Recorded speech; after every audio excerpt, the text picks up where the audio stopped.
Fortunately, one of our off-duty firefighter paramedics that was just coming off duty was passing by in the area of the accident, witnessed it, and was able to immediately jump into action and remove the individual from the vehicle, which ultimately was totally lost to fire. Flagler County Fire Rescue Chief Michael Tucker explaining how an off-duty firefighter was in the right place at just the right time. It all happened on Monday morning when off-duty Flagler County firefighter paramedic Dominique Bennett happened to be at Whiteview Parkway where it intersects with US 1 when a young man's blue car struck a construction compaction roller and burst into flames. The reality is that firefighters are ready to do what we're trained to do 24 hours a day, 365 days a year, no matter where we're at, inside of our jurisdiction or out. In this situation, Dominic Bennett just jumped into action and did what he was trained to do. Knowing Dominic, he didn't even think twice about it. Bennett, who is a graduate of the Flagler Palm Coast High School Fire Leadership Academy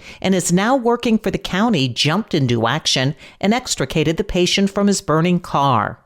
The patient declared a trauma alert because of the type of accident and other clues about the type and severity of the injuries was airlifted by Flagler County Fire Flight to Halifax Health Medical Center in Daytona Beach in stable condition. It's a 4-year program, but they begin in their freshman year and they end in their senior year. There's a lot of time and energy that we've invested, in these individuals, but payoffs are now beginning to just, really produce dividends that are benefiting, in this situation, the citizens of Flagler County. Flagler County Fire Rescue Chief Michael Tucker. For Flagler's Local Morning News, I'm Karen Johnson. Good morning, Flagler County. I'm Rich Carroll. You're listening to Flagler's Morning News on Friday, January 17th. Those costs with small and rural districts like Flagler are more impacted by the shortcomings than some of our larger and urban school districts. Flagler County School Superintendent LaShaka Moore made her case for extra state money to the Flagler County Legislative Delegation. Superintendent Moore touting the district's recent performance. Our district has consistently been improving, including every school rising or maintaining their grade. For the first time in 9 years, all of our schools are an A or a B, and the district is a mere point away from being an A-rated district. Our goals are to continue the steady improvement and to compete with the best districts in Florida. Moore also pointed out the state Senate president's promise of added support for rural school districts before laying out her district's funding requests. Our first platform item is to return the percentage of student transportation costs covered by the state allocation for student transportation back to 80% that has historically been supported. Recent funding has dropped to an average of 50%.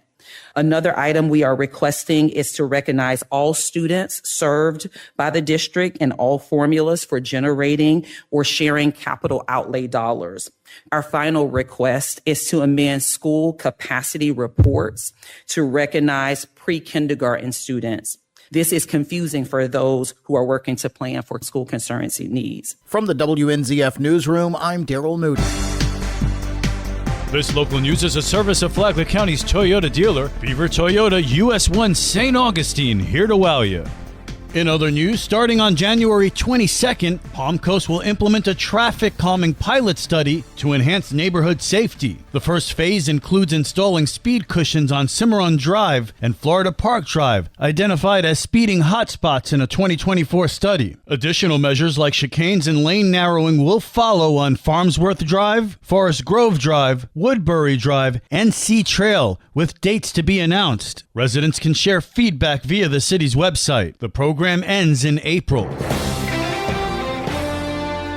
The weekend has finally arrived, and it will bring plenty of family fun to Flagler County. This is Stacy with Fun for Augie Kids. This weekend, come out and shop at the fantastic semi-annual rummage sale. All proceeds will benefit the Giving Store. Join Vincent's Clubhouse for a teen night karaoke celebration, complete with laughter, excitement, and refreshments. Whether you are a singing sensation or just love to dance along, this karaoke stage is waiting for you. Embrace winter with the Lowe's Snowplow Kids Workshop. Many builders will get hands-on experience constructing their wooden snowplow with adjustable parts and vibrant designs perfect for winter tasks. St. Thomas Episcopal Church is hosting a chili cook-off. Bring a crock pot of chili and any fixings to compete to win. Everyone is invited to sample chili and vote. For more on these events and others, please visit us on our website at fun4augiekids.com. Have a great weekend.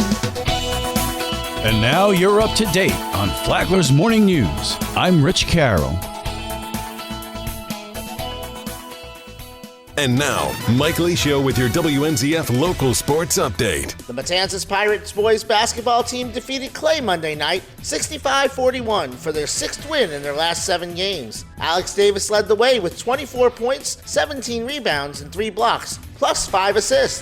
A 6'8 center, Davis shares how he's able to get his teammates involved. I just seen a lot of my teammates and I could hear them on the court. And, we all got, good chemistry and everything off the court, too. Nathaniel Perry had 11 points and 7 dimes. Last week, he talked about emerging as a team leader. I was kind of a role player. Now I'm one of the main guys, and now I got to teach the younger kids, how to be a better person, better ball player, all that. The Seabreeze Sand Crabs come to the ship tonight in the WNZF Sports Network Game of the Week. Watch live on the Flagler Radio YouTube channel and on the WNZF Facebook page. Tip-off is at 7:30.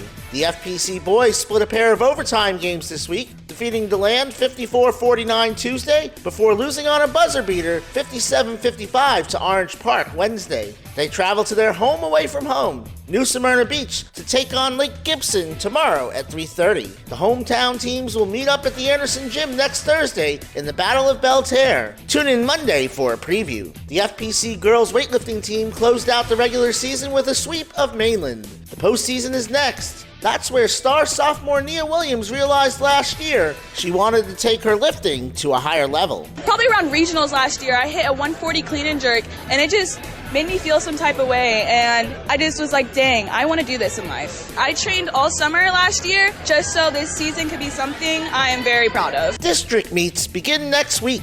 In soccer, the Pirate Boys host Lake Wales tonight at 6:30. The Southern Recreation Center at 1290 Belterre Parkway is the new home of the annual Palm Coast Open, a United States Tennis Association pro circuit event. The first ever Women's Open continues today at 10:30 with doubles semifinals and singles quarterfinals. Play continues tomorrow with the doubles final and the women's semis and wraps up Sunday with the singles final. The 14th Men's Open begins next Wednesday and continues through February 2nd. Visit palmcoast.gov for more information. FPC Offensive Coordinator Jake Medlock announced yesterday he'll be taking the same position at Seminole High School in Sanford. WNZF is your home for local sports, with updates Mondays and Fridays. From the Sports Desk, I'm Mike Licio.